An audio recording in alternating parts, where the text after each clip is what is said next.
Cloud. I believe we have some new joiners today, if I'm not mistaken. So we have, who do we have? I don't have the list. Let me just quickly see. Note. I think brother Tanim is new, right? If you join brother Tanim, do you want to? Yes. Yes, Brian. Yes. Would you like to introduce yourself? So I'm Tani Mimoni. I'm from Ozone Park, New York. And this is my first class. So I have no prior experience in software testing. So I'm looking for your help. And thank you, everyone. Welcome, brother. Everyone is here. They're going to support you, help you, work with you, learn from you. That's the plan. Glad to have you. Okay, any other new joiners? Rajay, did the folks join from upstate or no? I'm not able to identify them. I'm not sure if they are. I'm not sure because right? the names are. Is brother pretty- Aftab on the call? I cannot identify him by the names. No, I don't think any of them joined. Okay, cool, great. So let's go over Agile, guys. So I think Mamun had a question about burn up and burn down. Anyone has good understanding of burn up and burn down chart?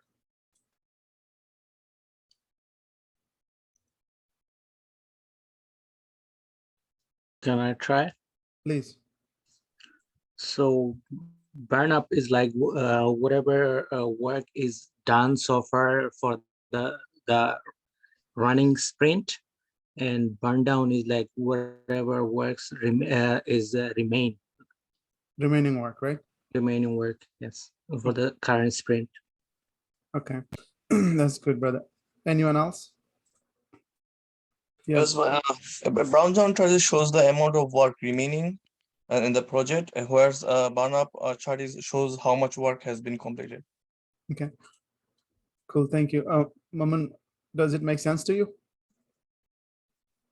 Yeah, I just want to know what's like on the burn up chart, you know, like the axes, like the x-axis and the y-axis. What is it comparing? Is it the same thing as the entire like projection of the chart of the project pretty much? Where it's like how long it's going to take us to complete the project? Or is it amount of tasks that we already completed and we're pretty much complete? Do you have a chart in front of you that you're referring to, or? Yeah, well, all I see is a burn down chart, which Okay. is a down pattern. And I know the burn up chart is going towards the top. So I just want to know like what's actually on it. I don't know if that's a little confusing, but Kadiwa, can I contribute? Please. So I think the question is like the axes he was talking about, the basically the y-axis. So the vertical axis is basically the hours. So that's that in the burn down chart it would be the remaining. So it would be going down, and the burn up would be the completed, and the the x-axis. So the horizontal axis would be basically the amount of days for maybe one sprint or two sprints, or like completely to the completion of the entire product. I think that's what I understood. Yeah, that is exactly correct. So basically, work versus the time. The work, remaining work versus remaining time. Does it make sense? So Kadir bhai, if sorry to interrupt, Kadir bhai, can I ask you a fine. question? That's fine. Yeah. Yeah. So if the y-axis is equals to hours remaining, right, and x-axis are the days, then how do we define the Days, not work. okay? So So you're comparing work against the time, not time against hour. okay, so x is the work, right? X-axis is the work remaining, and y-axis is the hours. Okay, one more question, Kadir bhai. With that burn down chart is for a particular sprint, right? Yeah. Always. So whenever we are having like new sprint and we are having like, for example, we just started a new sprint, right?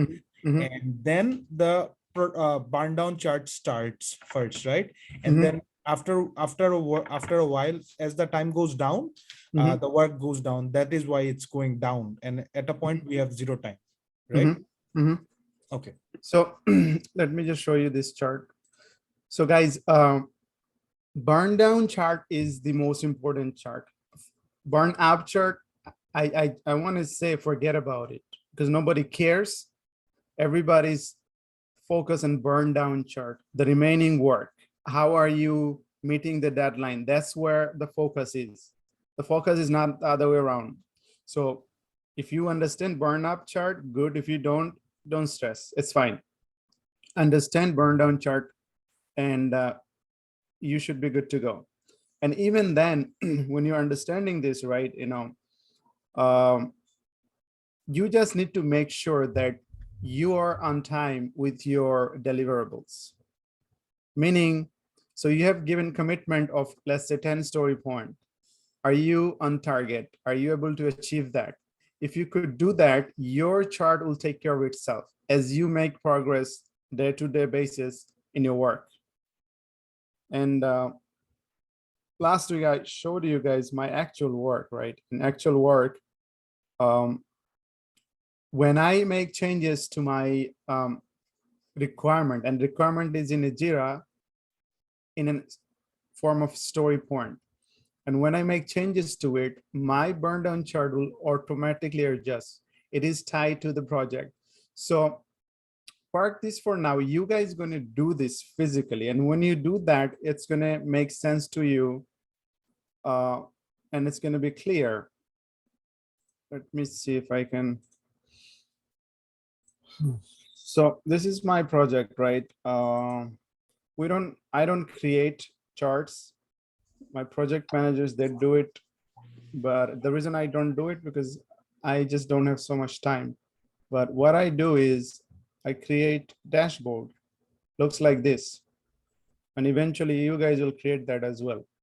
So what it does is, so one of the project, I want to know what is happening in this project. So I'm here, I have overall ticket by statuses, right? So see, I have ticket in draft, develop, in progress, code review, different statuses, right? In the accepted status, I have so many tickets, right? The red ones are bugs, and the other one is the story. So you have 23 requirement and 42 bugs. If I click on it, it's going to take me to the dashboard where I can see my tickets, right? And if you look here, this one, I just want to know different bugs that I have in the application in different statuses. So I have 27 bugs in draft, and then in progress to in QA1 accepted. So when I click on that, it's going to take me there. So for me, the most important ones are ready for QA and in QA. These are the ones I'm going to be working on. So if I come to this dashboard, click on this, I'll know which bugs are ready. So let me just click on this so you guys can see it. See, so these two tickets are ready for QA. That's mean I need to work on these two tickets. So I can simplify them in my dashboard. And the issue lists are here. You can see paginations are on the bottom. I can go anywhere. This is my sprint, 7 days remaining. I created this, I configured it in a way so every week, every sprint, it auto restarts and things in those nature. It's really good. In one place, I have everything there. I think I have one more for different project. Here you go, Zephyr project. Hello. So, yeah. Adiba, how do you correlate bugs with user stories? Again, like I was saying, this is high level stuff. Right now, let's not get into this, because if we do, we're going to be spending 2 days here. So just to give you an idea, I opened this to give you an idea how I track my tickets and issues in different stages. But let's not go into details now, because then we're going to be spending 2 days. when we get there, because this is advanced stuff, right? When we get there, we will break it down for you, if that's okay. All right, now let's just focus on Agile. All right, guys, so any other questions and concern about Agile? What should we cover? What was not clear to you guys last class? Yes, Kadir bhai, I have one confusion on backlog grooming. Backlog grooming, right? Yep, backlog grooming. Backlog grooming. We have in the notes, right? So we have it here, right? Backlog grooming. Where do you see it? Right here. So what do you understand when we say backlog? What Is do you it think? a daily thing that No, backlog. Let's say product backlog. So we have product backlog here, right? So what do you understand when we say product backlog? Do you have understanding of product backlog? Yeah. It is user stories and user requirement. Is under yeah, requirement, yes. Okay. Sorry, go ahead. Yeah. So if you understand that backlog is the requirement, right? If the Yes. backlog is the requirement, then we are grooming the backlog. That's mean what we are doing is we are going through the list of the requirement and we are making sure all the stories are completed. We are grooming, meaning we are cleaning, we are finalizing, we are making sure that these are the user stories are fully ready. There is no item pending and ready for the sprint. Basically, we can take stories within that sprint. If I give you an example, I think it will make sense. Give me 1 second. Let me open this again.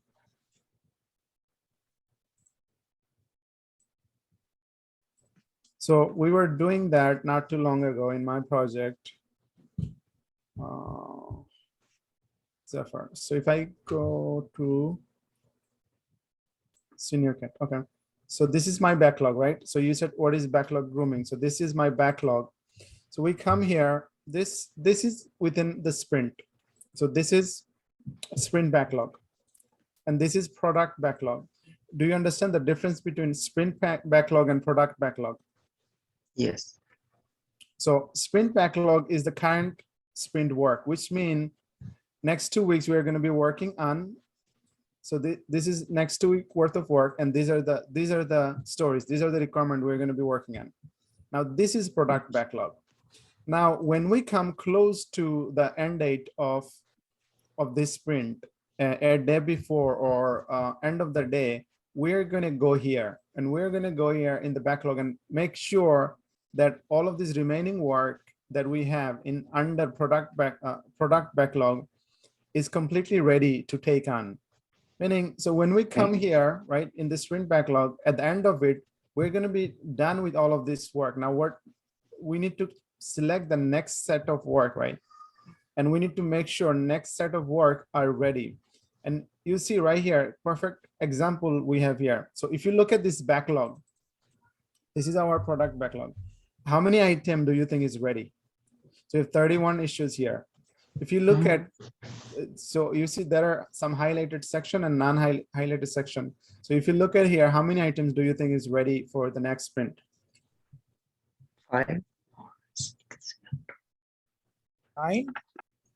9. 10. 1, 2, 3, 4. I think Which one are you talking about? These highlighted ones? Yeah, I was talking about the highlighted one. Okay, so you think these 10s are ready, right? Why Yes. do you think these 10 items are ready? Because these are highlighted. Okay. Anyone else? I think blue one because you marked them right. These blue ones, right? So Yes. these 10 highlighted ones are not ready. These are the ones are not ready, and we need to groom them. And you see right here, we have a flag attached to it. Do you guys see a flag here? Right here. Oh yeah. So we flagged them. We said, okay, we need to work on them. We need to groom them. So we're going to go over each one of them and unflag them once we're done. So there are pending items in this backlog. Does it make sense? Yes. Thank you. So I hope the backlog grooming is clear. Adir bhai, Yes, bhai. can I ask you one simple question? Please. So when we have the backlogs, we have all the requirements, right? In the backlogs, all of these are requirements, right? Right. Then we have a team, right? We Mhm. we make the backlog planning, right? We are doing the backlog planning to make a sprint It's with called sprint planning. sprint planning. I'm sorry. When we are making the sprint planning, we do one at a time, right? For example, you're finishing up with the sprint. So you have this 10 of them. Next is going to be this 10, right? It's not about 10 or 15. It's about how much work you can take in within that sprint, depending on the capacity you have. Remember, we talked about the capacity? Yeah. So if But- you have 40 hours worth of work, now you're going to see how many hours worth of work you can pick from here based on the estimation. Remember, we have given estimation on Yes, in, yes. in hours. Yes. Okay. So that's what the QA manager does, right? Like you. No, not manager. You're going to be part of it. An agile team, everybody is self-driven. You are going to be making decision. You're going to say, I can only take on this many stories based on my capacity. Okay, but Manager this has is nothing to say. not like that. Like Kadir bhai, 31. There are 31 issues in the backlog. So let's do something. Let's calculate it now, and we'll do 5, 5, 5, 5, 5 sprint. No. Not like that, right? We go No. gradually. We talked about the estimation, right? And why do we need estimation? This is exactly why we need estimation. Okay. Right. Thank you, bhai. No problem, brother. What else, guys?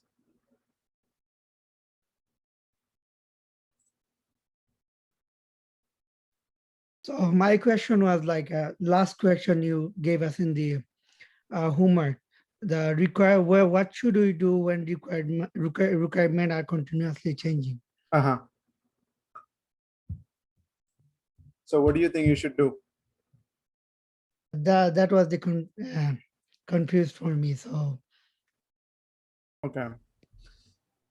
So do you know the difference between agile and waterfall? yes. Tell me a little bit about the difference between agile and waterfall. In waterfall, the product owner doesn't know anything. It's just in between the teams and everyone. In agile, product owner is involved with us. What else? You like me? Then What are the main differences between agile and waterfall? the main difference, I think, in agile, everything is. Are you playing video game? No. Can you look at the camera? Okay, go ahead. So in agile, I think in waterfall, I think it goes one way, and in no. In waterfall, I think it goes one way. If you have to pinpoint the main difference in between waterfall and agile, what would that be? I'm confused. I don't. Can I go? Yeah, sure. Yeah, in waterfall, a requirement cannot be changed, and in agile, requirement can be changed at the end. I forgot the name. Right. So for brother Mazharul, like you were talking about requirement, and in agile, it's very easy to change the requirement versus waterfall, and this is one of the main advantage in agile. So when I ask you when requirements are constantly changing, what should you do? You should practice agile methodology. Because of that, in waterfall, a project could be 6 months long or 3 months and so on.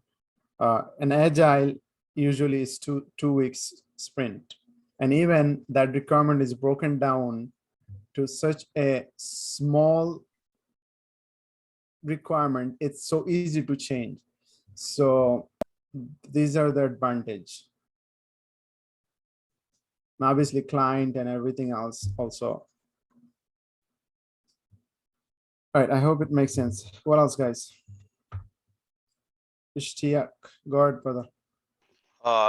Going back to that same question about when when you get when requirements continuously change, you use agile. It in agile requirements, they could only be added, modified, or like dismissed through when the next sprint starts, right? Not in between sprints, like at the end of one sprint. That's correct. Yes. So when you're taking on work for that sprint, usually that doesn't change unless something is really urgent. That's when like you would deprioritize that requirement that is being changed and take on something else while that requirement is being finalized. So that could be for your next sprint work. So the main advantage here is it's only 2 weeks, right? It's only 2 weeks, or some cases 1 week. I was working in 1 week sprint and it was really struggle because within a 1 week you have to do so much. But regardless, think about it like in waterfall, right? Let's say client came in and they gave you an idea like, hey, I want this. And then you estimate and you say, hey, I can build this for you and it will take us 6 months. Think about Facebook for an example. Like if, let's say a company gets a requirement of Facebook to build the Facebook, this project will take 2-3 years. Think about if they're working in waterfall environment, by the time they build the entire application, that application would be useless because that idea was 3 years old idea. So this is why, Agile came into the picture. And now they're building, let's say they would build as small as login component. They could just build login component and push it out, say, hey, this is the login, go ahead and play with it, see it, check it out, right? So this kind of thing, right? So when we say requirement can be changed in Agile easily, that doesn't mean we're talking about within that sprint. Yes, requirement can change, but if you're working within that sprint, and it's a given, everybody knows it's a given, right? If you need to change something, you just need to write a new requirement and we will prioritize it, maybe next sprint or sprint after. So depending on the priority, basically. All right, what else, guys? So I have a question about the Scrum of Scrum.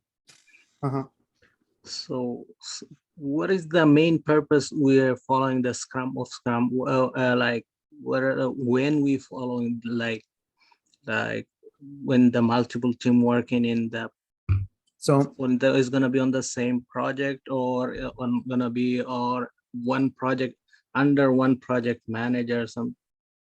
So that's a very good question. So let's say, again, let me go back to Facebook example. And guys, please do not give example of Facebook when you go to work. When you are being interviewed, do not give example of Facebook. Otherwise, they will not hire you. But for you, since I'm giving an example because everybody's familiar with it. So let's say you want to build Facebook, and to do that, how many teams do you think we need? If we have, we need many teams. Many teams, right? Maybe Yeah. 10 teams, depends. So it depends on the requirement, how much requirement they have in place. Obviously for that application, they would not have all the requirement in place altogether. So let's just say 5 teams are working in Facebook application. So it's under one company, under one project, big project manager and leadership. Now, the concept is the same, right? To build an application for social media purpose for people to connect and things in those nature. Now, if you have multiple teams working, you don't have access to each other. You have access to your team and your teamwork, what they're doing and whatnot. So you need to have a touch point where you know what other people are working on and what they have built. So in that SOS, Scrum meeting, every team comes in and provide their update. In some cases, right, and you should have a demo call as well. So a weekly basis, or we have every 2 weeks we have demo. So each team would demo what they have completed of that application. So SOS is mainly for getting update from each team on the project. Okay. Like, for example, is there like small projects? So we don't need the different, I mean, team, right? Like it could be one team. And you don't need SOS. Yeah. Okay. Yeah. Thank you. Yeah. Yes. Yeah. So SOS, Kadir bhai, SOS is only needed when it actually depends on the requirements, number of requirements we have, right? Number of team, not requirement. Number of team working on the same project or under same leadership, could be different projects. No, like we would have a lot of teams if we have a lot of requirements, right? Like scrums. If I'm wrong, please correct me then. No, your idea is right, but it's up to the company, right? You know how many teams they want to be working, right? How fast they want to deliver the product, how fast client wants the product. So it's upon the company's budget and everything that they will decide, right? Yeah. Okay. Kadir, just on the frequency of the SOS meetings, like, so backlog grooming is like regular, something that's like every day. So SOS would be what, like every week, every 2 weeks? No, backlog grooming happens once in a sprint. So it's not every day. Every day call is your daily stand-up. Nothing else is regular. Okay. Understand this. So sprint planning happens. How many times do you think sprint planning happens? Sprint planning. Not sure. I'm not sure.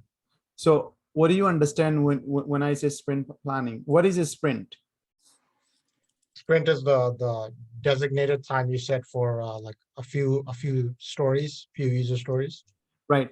So for that designated time, how many times do you need to do sprint planning? Before you start working on the sprint. So how many times you need for that sprint to do sprint planning? How many times you need the call? I'm not really sure.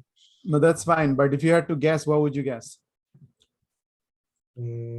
Once every week or two. Anyone else has clarity on this?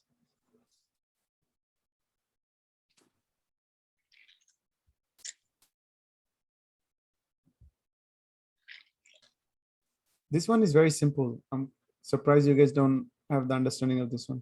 Can you give me again question? What is the question? How many times you need to have sprint planning call for that specific sprint? One, right? What happened to our sisters today? No one is talking. We're not giving them the opportunity. No, we're listening. I think I need the information anyway. Yeah, that's good. Listening is good, but you still need to talk. Otherwise, we wouldn't know where you are. I will. I'm just catching up. Cool. So one is the right answer. You for the sprint, you only need to plan once. And you do that. At what point do you do sprint planning? Beginning, ending, at middle of it? Zero sprint. Yeah. At the beginning, right? The beginning. Okay. So that's sprint planning. And then I forgot what, I think we had something else prior to that we were discussing. I lost my thought. Remind me if I'm missing something. So sprint planning, we do once submitting once per sprint. I think we were talking about backlog grooming or something. How many times we should have it? We were talking about no, planning meeting. Planning. Backlog Sprint grooming planning and meeting. SOS. Yeah, we were talking about Scrum of Scrum. How many times we have it a week, right? Yes. Okay. Yeah, these are very good questions. We should have clarity before we go into an actual work. So Scrum of Scrum does not have any standard. It could be, we have it every day, but if you ask me, we don't need it every day. We don't, and I'm fighting hard to make it 3 times a week. Scrum of Scrum, once a week or twice a week is sufficient. And there is no standard for it. So you're good to say anything, any number you want, as long your teams are caught up. So sprint planning happens only once for the particular sprint. Backlog grooming also happens once right before the sprint starts. Sprint retro happens once for the sprint as well. When does retro happens, guys? End of the sprint. So when you say end of the sprint, we end that sprint. Let's say my sprint ends today. So do we do it today, or we do it tomorrow, or we do it yesterday?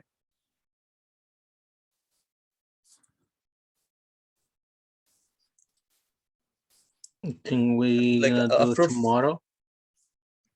So why do we do, why do we do retro meeting? What is the purpose of it? To see what we could have done better and what went like wrong in the planning and executing. Can you, brother? Sorry, I'm having a hard time hearing you. Can you speak up or? Sure. So just to kind of review how the planning and the executing of basically the whole project went and the sprints and stuff.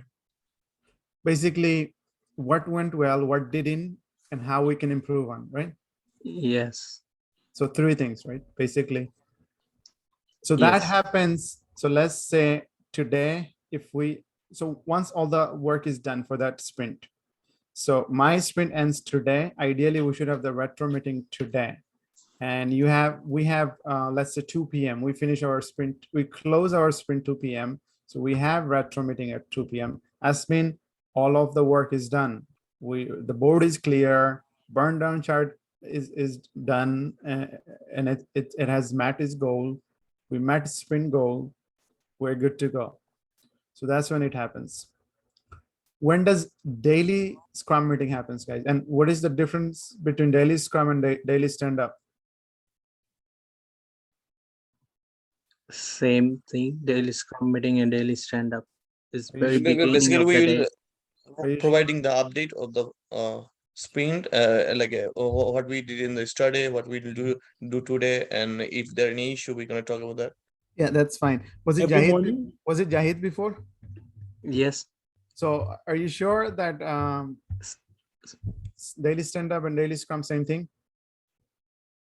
Yes. See, I know you're right, but you're not confident in your answer. That's why I'm repeating it. When you give an answer, even if you're lying, be confident. Have strong voice. Otherwise, they would think you're not confident. Adir bhai. Yeah. Scrum meeting happens every day in the morning, right? Yeah. That's when we decide what to do today. In the morning, usually. Sorry? That's what we decide that what's going to be done by today. Like what? Yeah, same thing. What was done yesterday? What are you going to do today? And if you have any issues or blockers, you're going to talk about it. Okay. So daily stand-up and daily Scrum, same thing. I just wanted to confuse you guys a little bit. Sprint review meeting. Who has understanding of sprint review meeting? I do. What do we know? Man, I've been sharing this screen the whole time. You guys can see the answer, right? Yeah. So the sprint. I realize that. Oh. Go ahead. So sprint reviewing meeting is basically what we do before, before we start a sprint, right? We decide that how many backlogs or requirements are we going to work on. No, we are. So what is the difference between sprint planning and sprint review? So hello? Yeah, can you hear me? Yes. So you're saying the difference between sprint planning and sprint reviewing, right?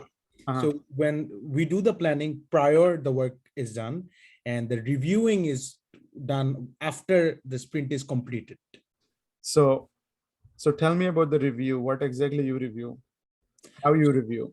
After the sprint is completed, Kadir bhai, I might be wrong, but I'll be answering. After the sprint is completed, we would be checking if everything is in the place, the good thing that happened, the bad thing that happened, if everything is in the place, and if Then you're talking about retro now, right? The way you're explaining, you're talking about the retro. So anyone else has idea about sprint review meeting?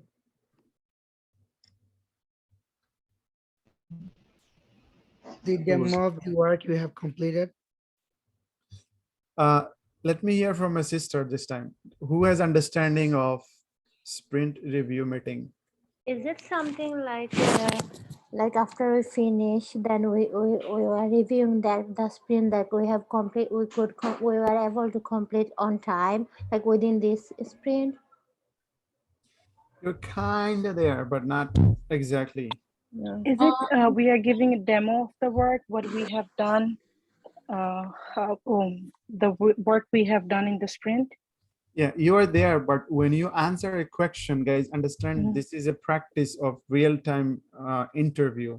So when I ask a question, if you say, is it? So you're asking me a question, that's mean you're not sure. You're asking my confirmation, and your answer is not going to be valid when you do that. So, but you're there. Fatima, yeah, go ahead. So sprint review meeting is when the client and the entire team sits down to present the sprint and how it works. And then after that step, it moves on to sprint retrospective, where they can talk about what is going well, what needs to be fixed, and all stuff like that. Yes, absolutely right. So let me just show you guys. I think I did last time, and I don't know if you guys remember, but this one is really, really important. I showed you guys last time. So this is my active sprint. I hope you guys can see my screen. So sunrise, senior cats, Tabasco. Okay, you guys can see this, right? Yes. Okay, you see different statuses: to do, block, in progress, code review, ready for QA, in QA.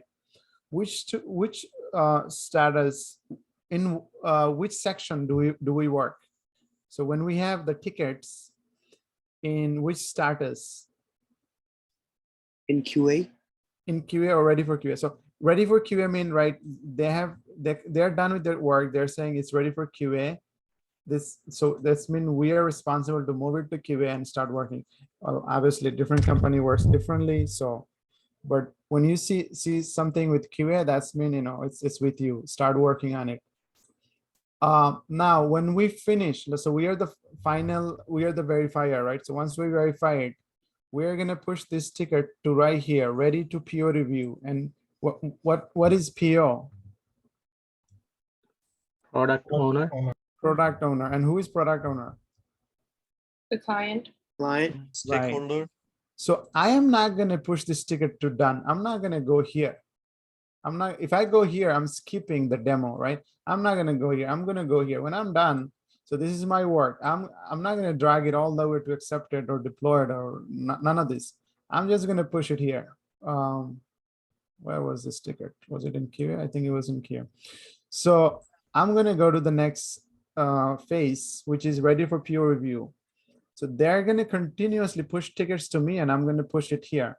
By end of it, so let's say 2 weeks, right, sprint, a day before or the last day of the sprint, I should have all of the tickets sitting here with the PO, and we will have a sprint review call. Within that call, we will be demoing to that client and say, hey, now this is your requirement. We have done this. Do you accept it or not?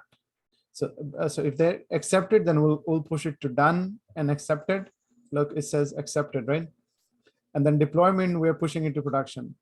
So if they reject it, then obviously it's going to go to next sprint, because that day the sprint will be done, right? Yes, Masum. I have one question. Like, furthermore, in real life, like, I mean, as a QA, so my skin will be like this, like to do, block, or like this, or as a only QA lead, you see this skin like this. I mean, the concept. Everybody has access to this. So this is, let me show you.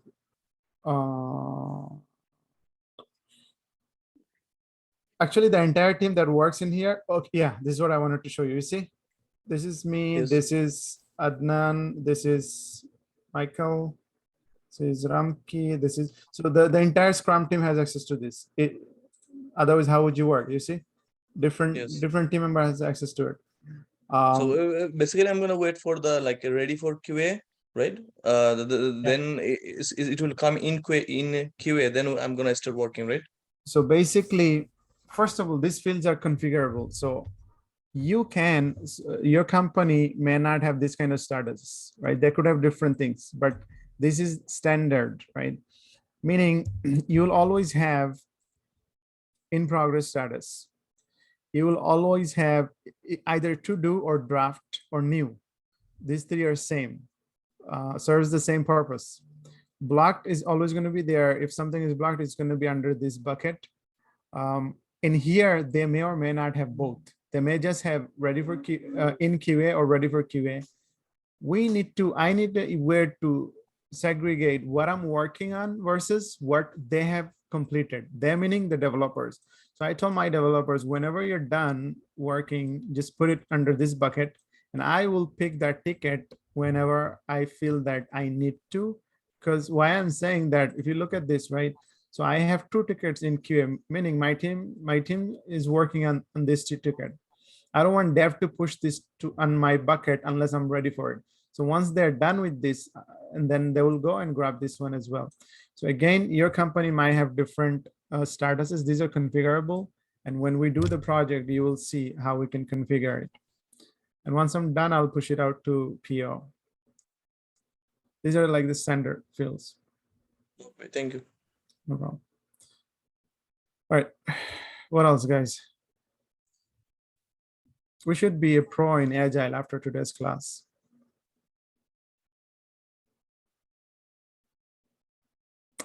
Yeah, once you're done with the question, you can put your hand down so someone else can raise their hand if requires. All right, so continuing, so we were talking about retro we know, so sprint review we understand, estimation. So who has clear understanding of estimation? What is estimation? How do we do estimation?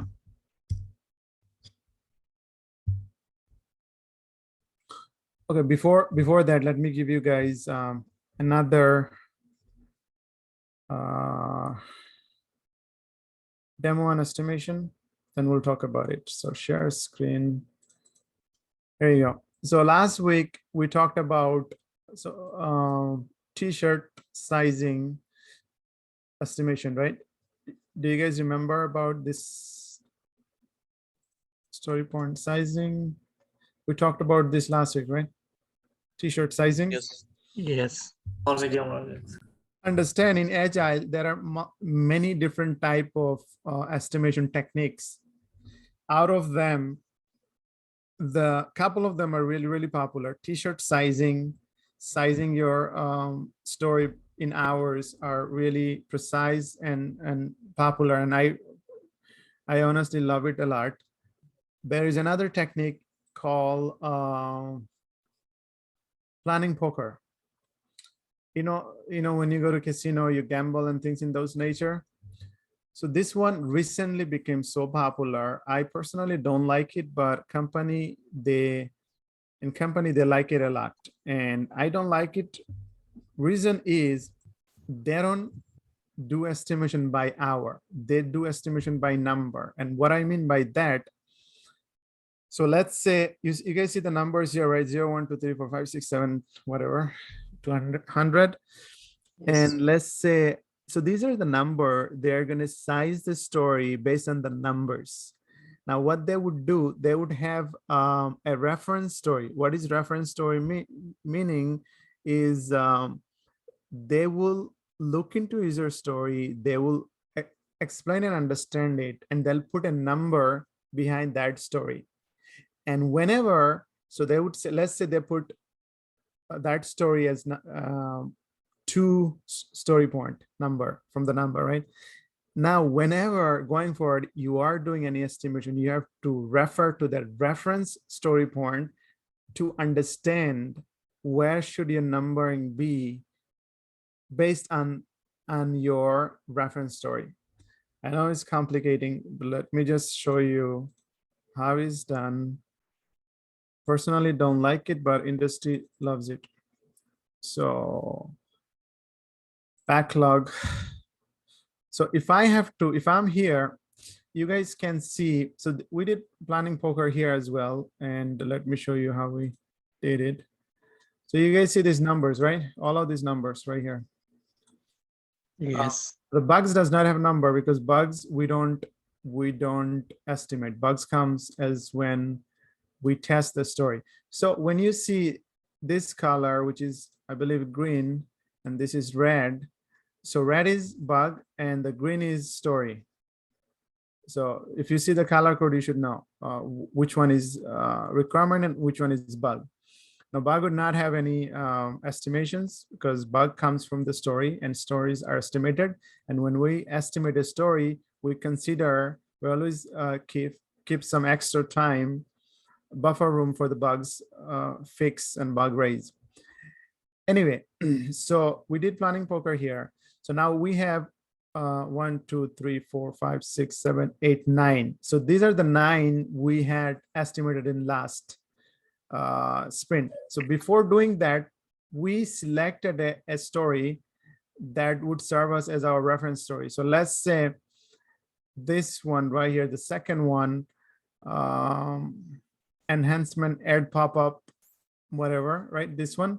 So we opened this one, we talked about this story, we understood this one, and everybody collectively put a number on this story, which was 2, right?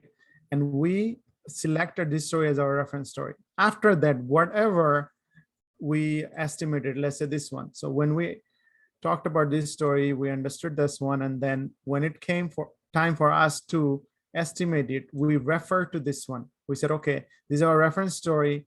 Is this one more complex than our reference story? If yes, then we're going to put more time to this one. If it's less, then we're going to put less time. Or if it's same, then we're going to put same. Does this make sense? Yes. I hope it makes sense. Ajay, did it make sense to you? Well, from that explanation, I understand that you start with one user story, you make a base of it, you estimate the main one, you make a baseline, and then you evaluate the other ones. If you think the other ones are more complex, you give higher numbers. If you think the other ones are less complex, you give a lower number.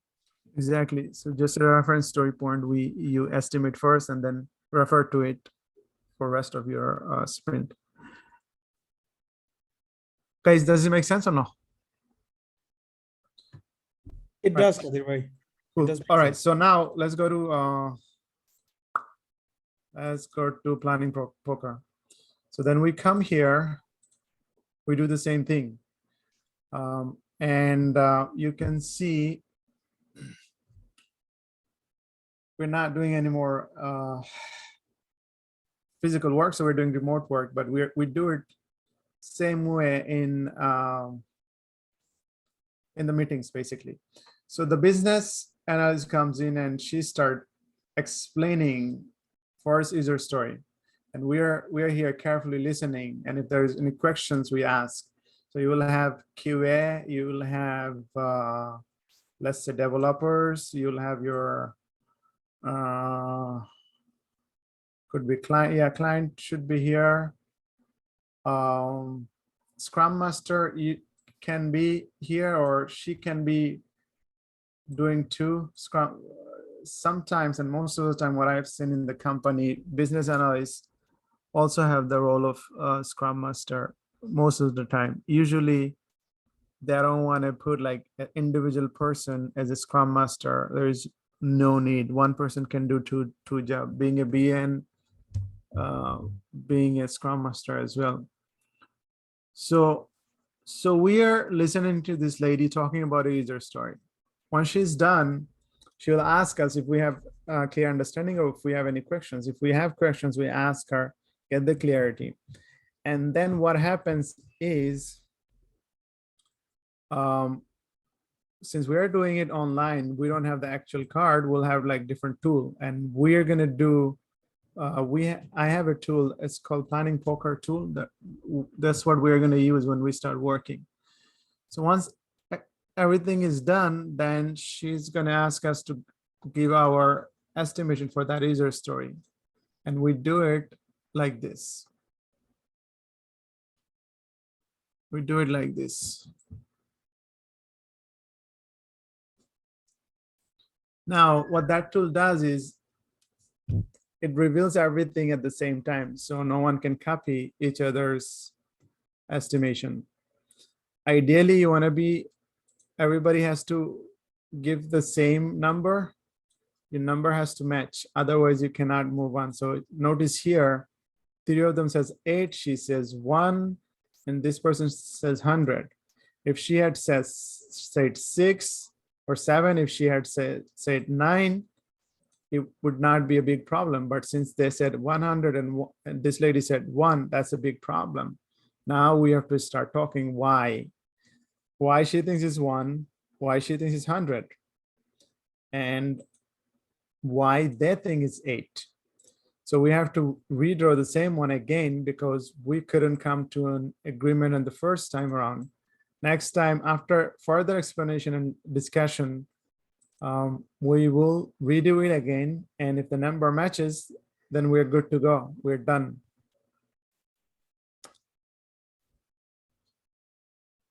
Does it make sense?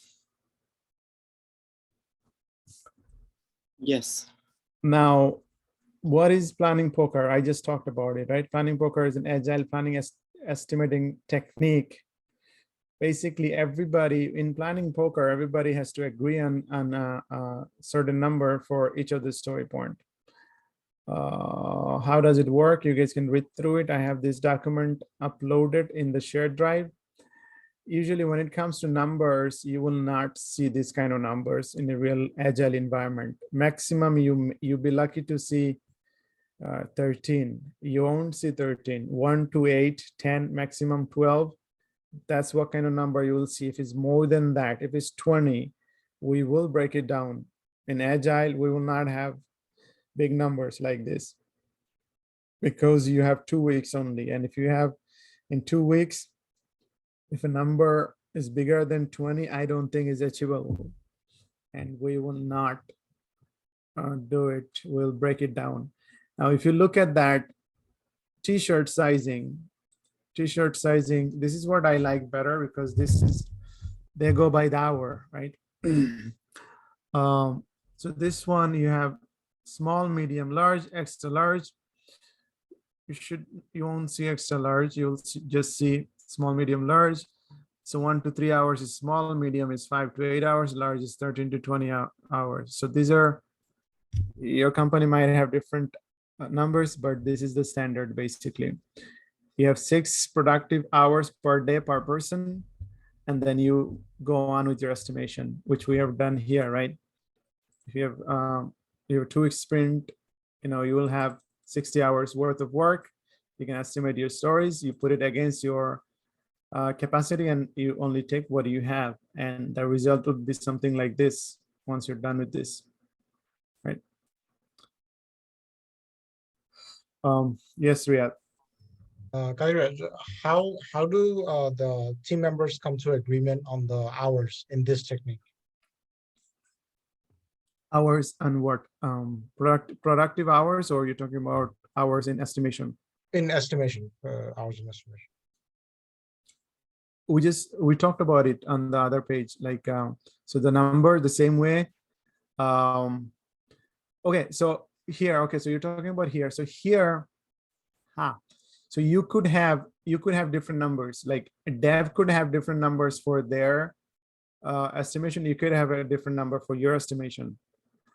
Only time like things get complicated when you're putting that number against a Jira ticket, and that's when you have to have same number. Otherwise, you won't be able to have the same level of estimation.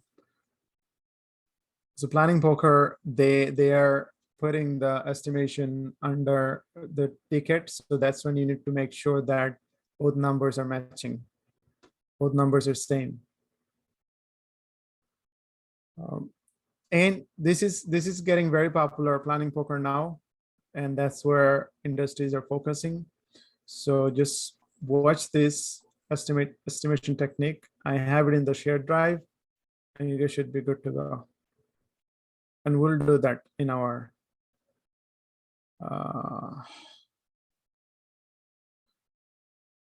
work project. Yeah. So one other thing I missed, guys, epic and story point. Do you guys understand when I say epic, what is an epic? Collection of the stories, user stories. No, user story is one thing and epic is another. So related to the user story group of epic is a large user story, a large requirement. Yeah, you cannot say collection of user stories. Epic is the user stories that needs to be break down. It is the bigger requirement. So what comes first, epic or the user story? User stories. User stories. How many of you think that user Epic. story comes first? Epic comes first. Which one comes first? Epic. Epic. Yeah, guys, understand this. Epic is the parent level requirement. Epic comes first, and then you break down the epic to make it into user stories. So let me give you an example. So epic is a bigger requirement, which is parent level requirement. Let me show you. How do I show you? You guys can see my dashboard, right? Yes. Okay. So there are so many different type of tickets right now in the industry. If I go create a ticket, I can create, look at this. So I can create a task, spikes, story, bug, service, initiative, epic, test set, test plan, test execution, precondition, all of this. But main thing that you need to worry about is story, bug, and epic. These three are main. Okay, so let's talk about bug. You guys understand bug, right? Bug is an issue. Yes, issue. When you find an issue, that's what you log. Task could be anything, a developer task, a QA task. For example, if I ask you to do something, if I say, hey, can you, oh man, I forgot, I just remember that. Who's responsible for meeting minutes today? I totally forgot.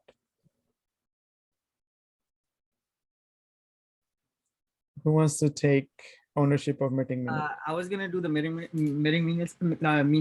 minutes today. Sorry, I'm stuttering. But I was out most of the time, so I didn't like get majority of the class. I was in the class, but I didn't like actually wasn't that concentrated. So I'll just do them tomorrow. I was supposed to actually volunteer today, but being outside kind of thinged it. So who wants to try? Use my preferred. No one? If you would like, I can still do it, but I'm gonna have to refer to the recording. So I'll just have to rewatch the whole recording and then do the meeting minutes.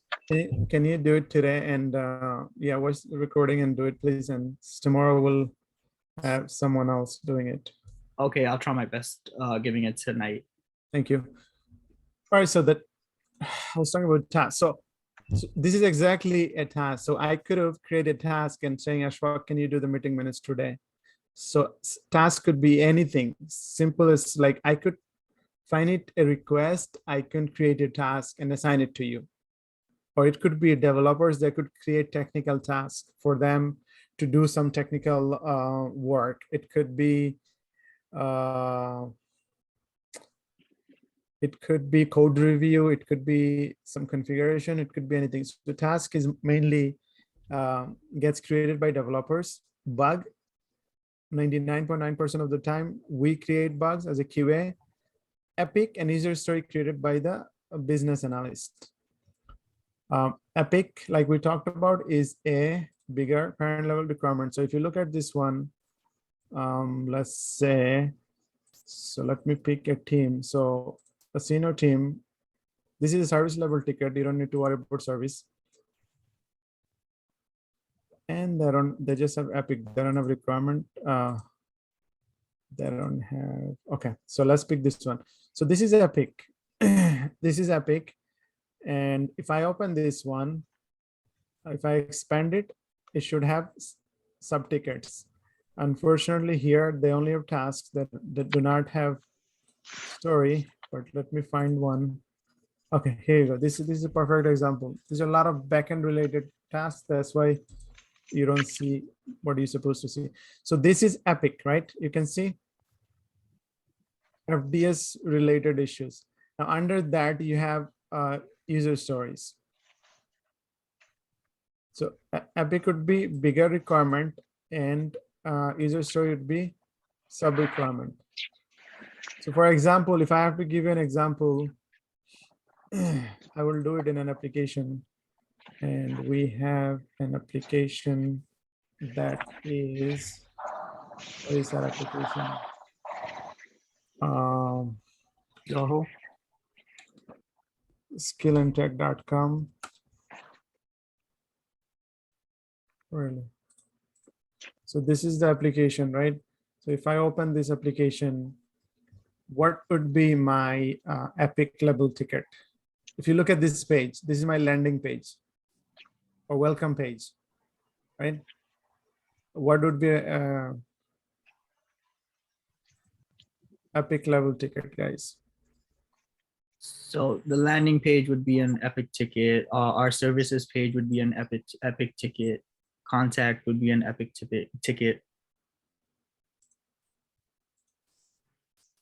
Okay, exactly. So this would be an Epic level ticket.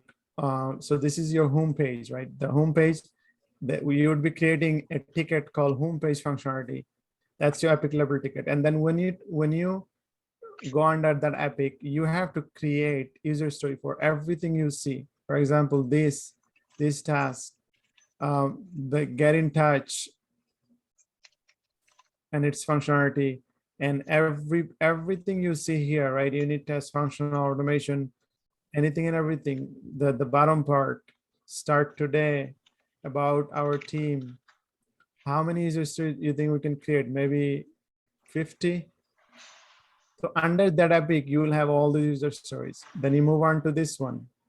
You can have, so you'll have one Epic, you can have multiple user stories underneath.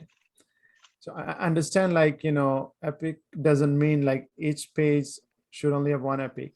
A page can have multiple Epics. So as long you have a functionality that is big enough to serve as an Epic, it will be called Epic and created as an Epic. And underneath that, you will have multiple user stories. So basically the Epic is the parent and the story is the child, right? Yeah, you could say that. Epic is like bigger requirement, parent level requirement, and you break Epic down into user stories to make it more precise, basically. More user friendly, more easy to work with, things in those nature.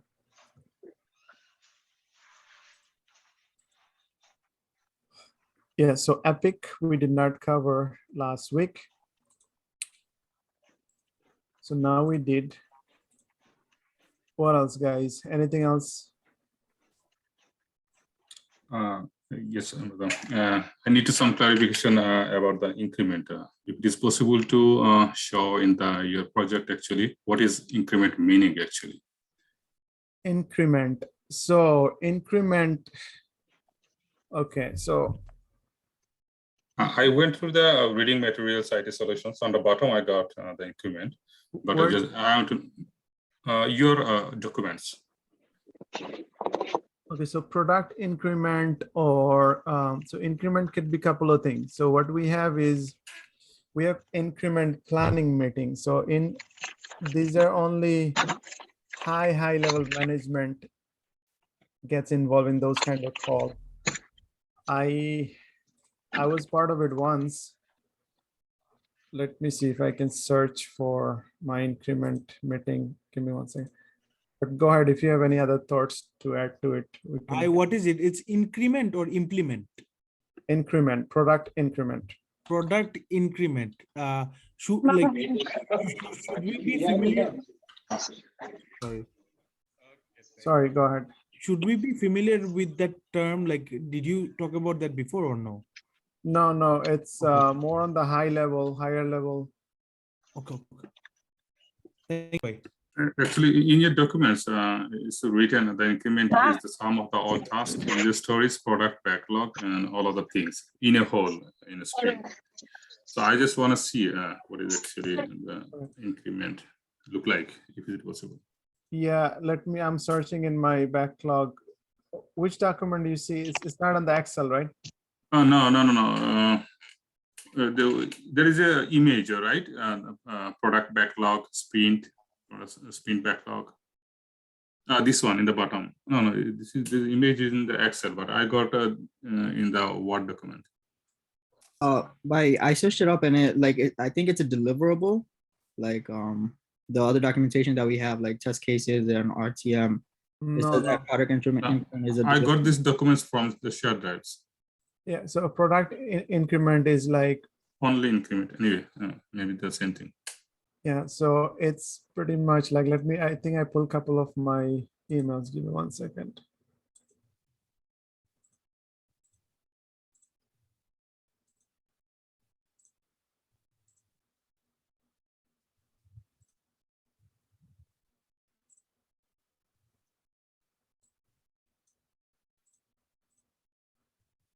I was part of a couple of meetings for product increment. So what happens is like, okay, so in product increments, so high level team, like usually managers, product owners, project managers, QA managers, dev managers, they sit and plan product increments by quarterly basis. So let's say this quarter they want to, you guys know the quarter, right? We have like 4 quarters, Q1, 2, 3, 4, right? In a year. So every 3 months is a quarter. So what they do is they target they make their target that for this increment in this quarter, this is what we want to achieve, and we're gonna call it increment 1, increment 2, 3, and so on. So we are having Q3 increment planning meetings this week and next week, and it's physically will happen in our Atlanta office. They previously asked me to go, but I don't want to go to Atlanta. Sometimes I used to go to New York office, but I don't like to go because it's so much boring, and it's better working from home. Like these are for like planning and training and things kind like this. So I do get invited. If I don't have to go, I usually don't go. Usually they give you hotels and tickets and everything in those nature. So product increment, these are like high level stuff. We don't get involved. You will never get involved. And this is for project managers and their reporting to their hierarchy, things in those nature.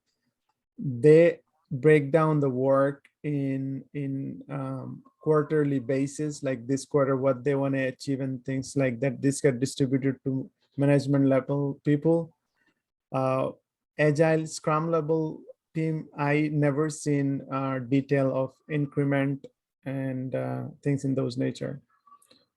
This I'm talking about product level increment. If there are any other increment that I could think of right now, probably not, but if I do, I'll get back to you. Okay, thank you very much. I think this question will be asked. No, that's good. You know, I think we're covering ins and out of Agile. Not sure if we are leaving anything out. The other day I also searched up the same word, product increment, and I found something that's a little bit different. Like it says that like it's basically the product backlog, but in that product backlog it shows how many of the work has been completed. So like it's the complete product backlog. It shows all the user stories that we have, and it shows how many user stories are completed. It's basically a deliverable. That's Exactly. So when they're planning that increment, product increment, right? And the completion is just the validation of what the increment was planned in a quarterly level. So so when they're planning for product increment, they have their bucket and they have their checklist and backlog in place. And when the actual work gets done and it gets delivered and report gets to them, hey, this increment was completed, these are the story points and everything else was done. That's just the validation of it.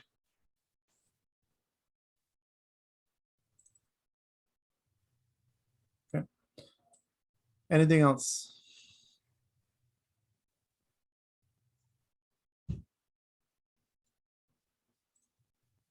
So everybody has access to this document, I believe, right?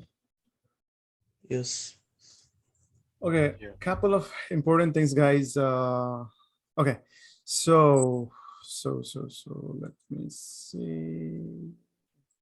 All right, so I am finalizing a couple of things. Slack is one thing. Looking at Slack, I don't know how many of you know about Slack. So we are probably going to move to Slack or Teams. This one. So WhatsApp is going to be there, but we're not going to use it much. It's going to be there for general updates. Once we're going to move to Slack. So this is my Slack for work. And what Slack does, it's so user-friendly. So in Slacks, you can create channels, right? So look at my channels. I'm part of 20 different channels. So each channel represents something. So this is API team, right? 5 people there. So that's one team. That is core QA team. There is core SS, service architect team. So what else? Let me show you one main team. Foundry here. Where is Digital Foundry? Digital Foundry team, 90 people. This is one of the main team. Now, what I'm showing is like, so we need to practice how we do actual work. And this is where we're going to go toward. Let me see if I have teams. Yeah, I have teams too. These are like direct messages in Slack. You can call somebody. Let's say I want to call Tahmid. Where is he?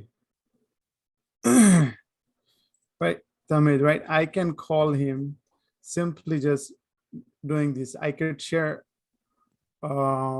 attachment with him. I could do screen sharing with him, things in those nature. So once we move to, let's say, if we move to Slack or Teams, we're going to create a main channel where everybody's going to communicate, just like real work. Then we're going to create 4 different teams. Each team will have 10 members or so, and you'll be responsible for your project, whatever the project that is. We're going to name it accordingly, and so on. And then we're going to, or teams. If we move to teams, it's the same thing, right? The same thing. We're going to, if you're not talking, can you please mute?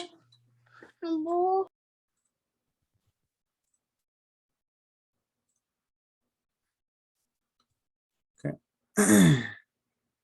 Fine. So after that, so that's one thing. Then we're going to get Jira, which is this, right? And we're going to start working in Jira. We'll have different teams like this and start working on that. There was something else I wanted to show you guys. Let's quickly see.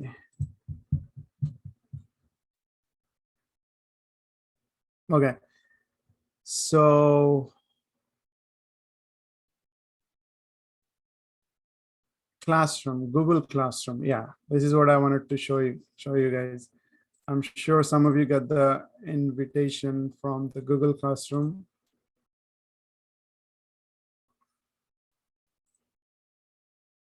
This is the one. So I think 19 of you accepted it, and some of you didn't graduate. Pending invitation for you as a teacher. Okay. Okay. So all of these are paid programming, guys, just so you know. From next week on, unfortunately I will have to select only committed people, and those the committed ones will get access to it. Unfortunately, that's the reality, because that's where we're going toward. So once I know like how many committed persons are there, I will take them. This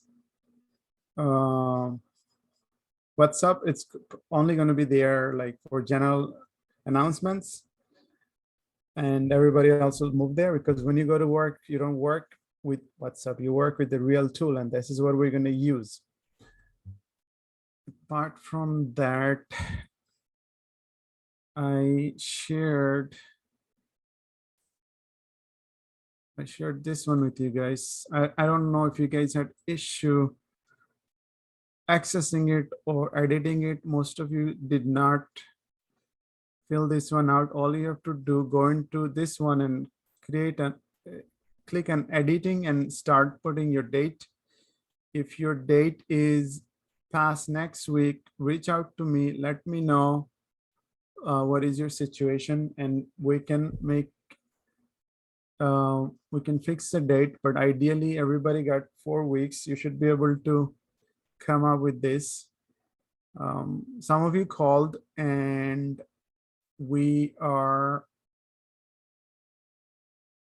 let's finalize a date. Some of you reached out to me and I added the date for you. So it's there. I would request you guys by tomorrow, can you at least put the dates so I know what I'm working with? So that's pretty much it. There's no homework for tomorrow. Tomorrow we're going to start with STLC. STLC, guys. Software testing lifecycle is really important. Cannot afford to miss anything going forward, because STLC is what we are going to do as a tester. You're going to be testing. So that starts from tomorrow, and we'll start physical work soon. What do you guys think? Excited, nervous? Don't want to do it? Do want to do it? Scared. Do it. I'm extremely scared. Good. Sounds good. Scared? Why are you scared, man? Because Excited.